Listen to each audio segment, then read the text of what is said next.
So I'm here with my friend Lucian. For those of you who don't know who you are, can you introduce yourself? Здравствуйте. Yeah, I'm the guy who sometimes runs Freedom Alternative whenever I'm not doing something else. So I'm having a problem with a Canadian friend of mine, blogger, right? You always get yourself into trouble with North Americans. So I'm trying to explain to him the concept of systemic corruption. And I believe that Canadians do not accept that systemic corruption is possible due to the fact that if it was, that it would be like their duty to resist the government, and that is unthinkable for a Canadian to do. Right. Well, so they don't accept the very idea of systemic corruption? No, they do accept, like, for example... It's just that it doesn't happen there. Yes, like it happens in Russia because of its history and culture and heritage. But it would never happen in America. Canadians or Americans are superhumans, and they don't have the same culture and heritage. They don't have the same culture, although with the heritage I dispute some of that. But I have to ask him, like, how does he explain the corruption in Mexico then? Yeah, which is a very similar. Yeah, it's a very similar heritage for the people in Florida or Texas or California, for that matter.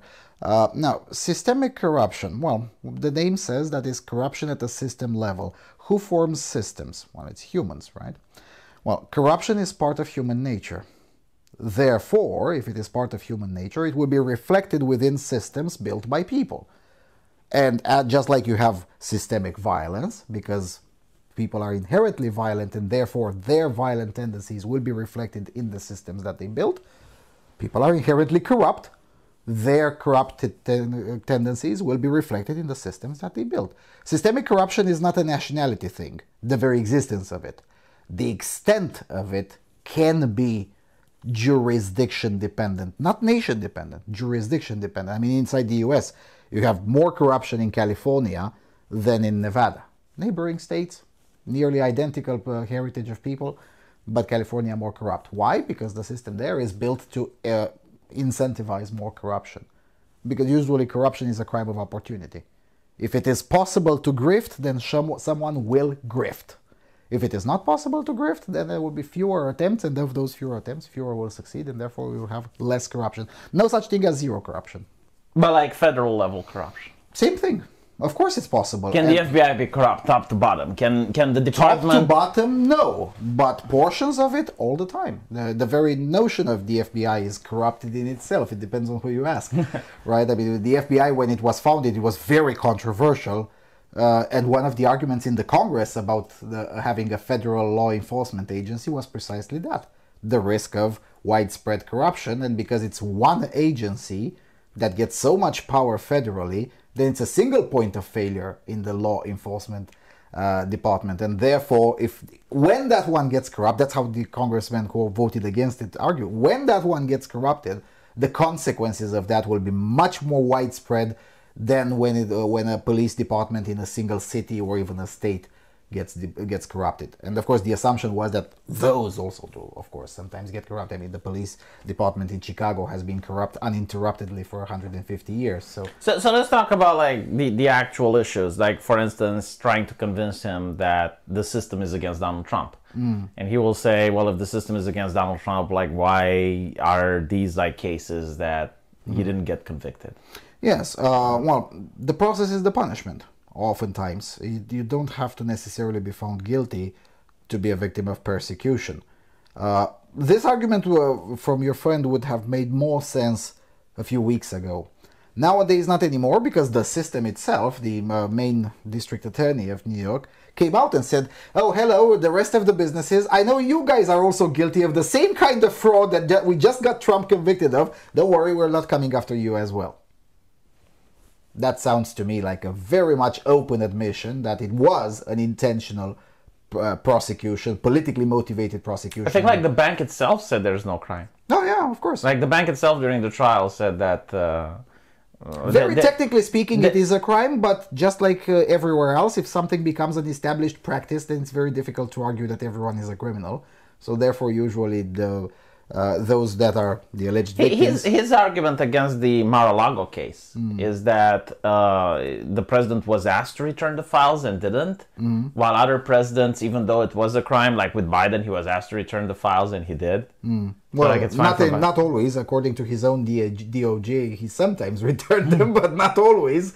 So there's that. But I guess Biden gets a discount because he's not cognitively aware in the way Donald Trump is.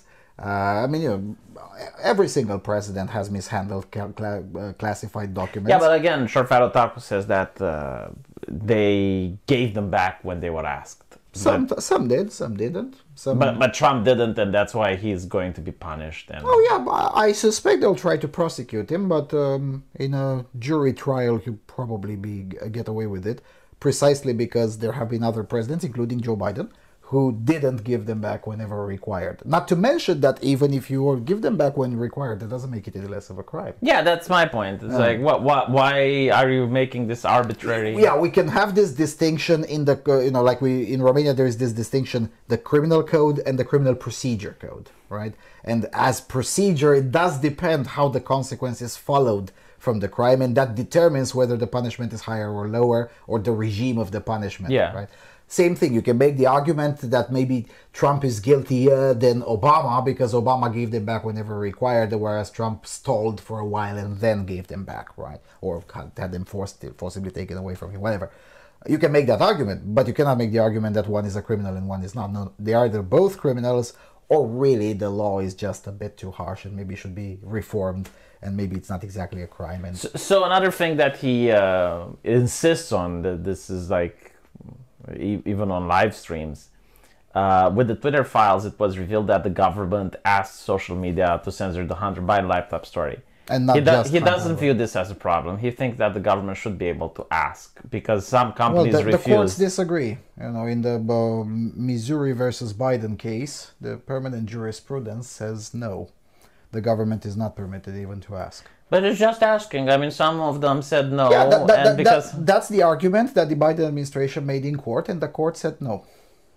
So no, this is no longer an argument. It's settled law. I think he disagrees with that. Like, he disagrees with the... But like... If he disagrees with that, then he should lobby his congressman and have the law changed. Well, he's Canadian, so... Oh, tough luck in that case. But it is ridiculous, isn't it? Like, the idea that the government can launder censorship, and the idea that the government can just ask, as if they don't have, like, the tax code behind them. They don't have, like, all sorts of ways that they can mess with the company. Yeah, there's no such thing as just asking when it comes to the government. There is an expectation of state violence behind that request. Well, he basically said, like, when a cop comes to your door and asks, and it's like, well, a cop deals with low-level crime, but... if the DOJ comes to your door and you're like, holy shit, it's like, what did I do? It's a whole different ballgame for sure. And even with the cop, I mean, there are multiple cases. That's why the jurisprudence around the procedure of police officers in the US is so big. You know, everything that the police officer has to get right at once is so complicated. And the reason it's so complicated is precisely because so many civilians have successfully argued in court that the police officer has been misleading, and there is an expectation of force behind every request, so therefore I got lost and didn't know my rights properly, and that resulted into breach of my Fourth Amendment or Fifth Amendment rights or whatever. And that's why the jurisprudence... Yeah, like if a so cop, even with low-level cops... Yeah, I mean, if a cop asks you to stop, there is the implication that if you don't stop, he's going to use force. Yes, and that's why there's so much jurisprudence behind when can a police officer ask to stop. And not always. They can't ask you. No, but like if you're walking on the street, right, and a cop says like stop. By the way, that's the one situation where you don't have to stop. Really? Yes. Unless they have a probable cause or an arrest or warrant on you, in which case they but how do you know they have a probable cause? They have to say it. If they don't, they just say just stop. You just say fuck off, no, and just keep walking.